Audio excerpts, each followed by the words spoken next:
You broke up or something happened where you guys separated. He's moving on or she's moving on, and for some reason you're not. You want to win that person back and they might not even care about you anymore. Let's talk about it. Hi guys, my name is Valeria, and in these videos I talk about everything related to relationships, self-development, self-improvement, manifestations, and ultimately I'm here to help you become your best self. I'm having a very weird hair day, so just bear with me. Controversial to the name of this video, what I'm gonna say first is that nobody belongs to you. And no matter how hard you try, no matter what you do, you cannot make other person feel a certain way about you. Whether you want them to love you or to hate you, no matter what you do, you cannot affect how the other person feels about you. So why are we here? We're here to talk about why are you so obsessed with someone who doesn't care about you? Why are you trying so hard to win over someone and spending your time watching a video like this on YouTube for a person who doesn't give the same effort? What is this psychological thing that makes us so attached and so attracted to those people?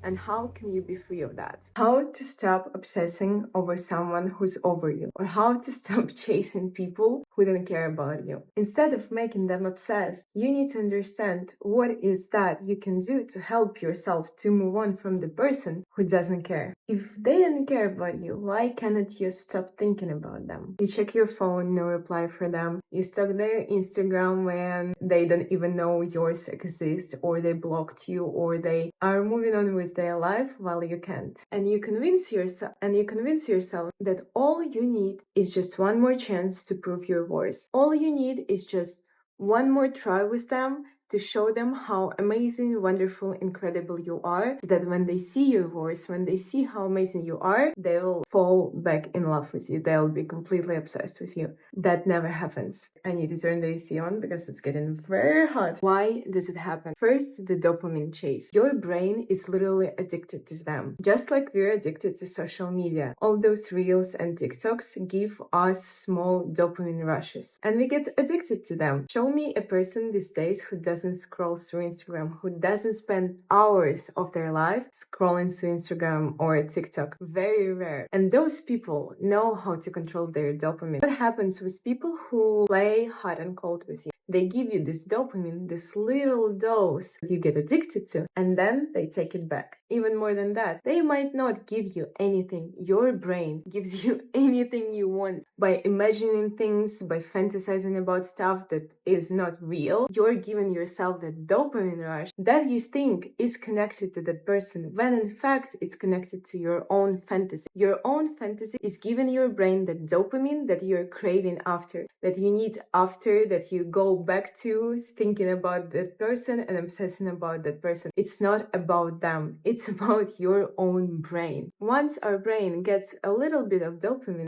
it wants more. That's why you keep thinking about that person. That's why you keep stalking his social media. Not only dopamine is something that you feel, but also when you stress about the breakup, when you're heartbroken, what happens is that you get a release of bad hormones. You are sad. And what your brain does in order to make you feel better, gives you the good hormones. Some of dopamine, some of oxytocin, so that you don't kill yourself, basically, from sadness. Your brain gets addicted to sad things. Your brain gets addicted to being unhappy, because when it's unhappy, when you're unhappy, it gives you the positive hormones. That's how you get in the loop of the addiction with another person. Like in gambling. Why people come back to gamble over and over again? Because it gives them dopamine. It gives them that rush that they're craving again. But what happens is that they are losing. Why those casinos make a lot of money? Because people get hooked on this dopamine. People come back and lose and lose and lose, and it doesn't matter, because they are craving that rush of dopamine that they might get once, or they got once. Come on, get yourself together. You're stronger than your hormones. You can control your processes as long as you're a conscious person, as long as you understand what's going on and what's happening to you. Realize that you do not need anyone in your life. In fact, by your being there, being by yourself and trying to understand how everything works and how to fix the situation,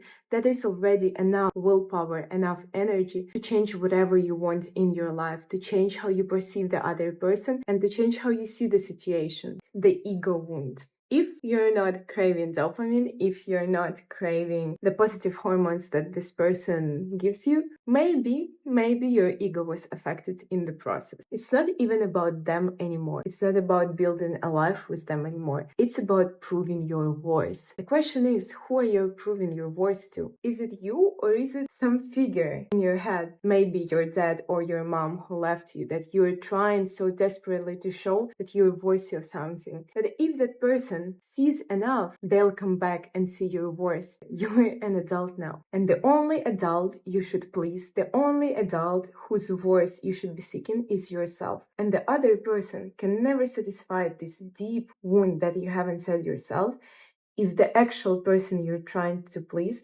is not even that guy that you broke up with. It's somebody else inside your head. It's the fear of abandonment. It's the anxious attachment, getting you so hooked to another person when it's not even about that person that much. It's about your childhood trauma that you have inside yourself that you need to reprocess, that you're creating a circumstance around in order for you to choose a different scenario. We attach people who remind us of childhood traumas in order for our brain to replay the situation. You are an adult now. You can choose differently. You can choose more wisely, and you're fully in control of your life. If somebody leaves you, if you'll be alone on the deserted island, you'll still survive. You're not a child anymore. The illusion of closure. You don't need one last conversation with them. You don't need to see how they are doing. You don't need to understand that they are fine, that they are moving on, that their life is on track. You need acceptance. You need for them to show you that there is still some connection with you. You guys still have something, that something is still possible even when you don't actually need it. Closure isn't something the other person can give you. Closure is something that you create. Closure is something you don't need another person for. Once again, we're talking about the fact that you don't need anyone in your life other than yourself. You can process everything. You can let go of anything inside your head, inside yourself. They are not thinking about you as much as you think about them. And the sooner you realize it,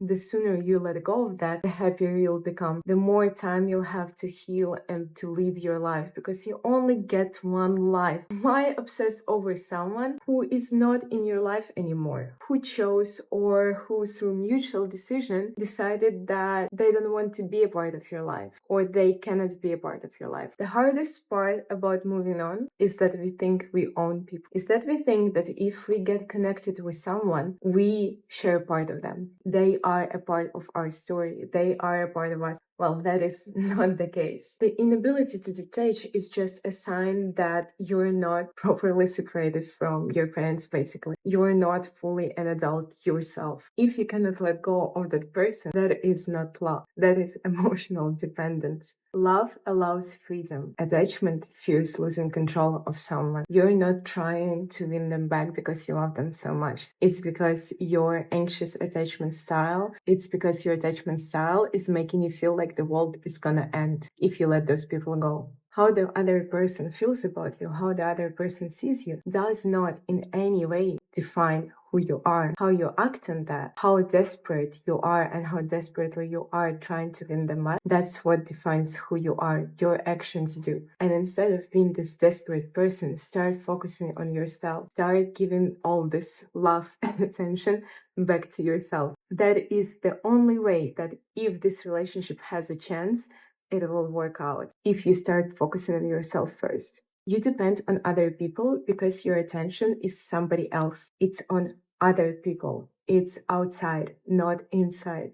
If you start giving your focus back to yourself, if you start focusing on what's inside, you won't need other people. You won't care that much whether this guy or girl is back or not. Every person depends on the outside, on the other people, on the outside world, as long as they don't realize who they are and they don't know themselves. So the first step of letting go and detaching and falling in love with yourself is understanding who you are, is learning who you are. So for your own sake, let it go, move on. Thank you so much for joining me today. It was a pleasure having you here, and I hope I'll see you on the next one.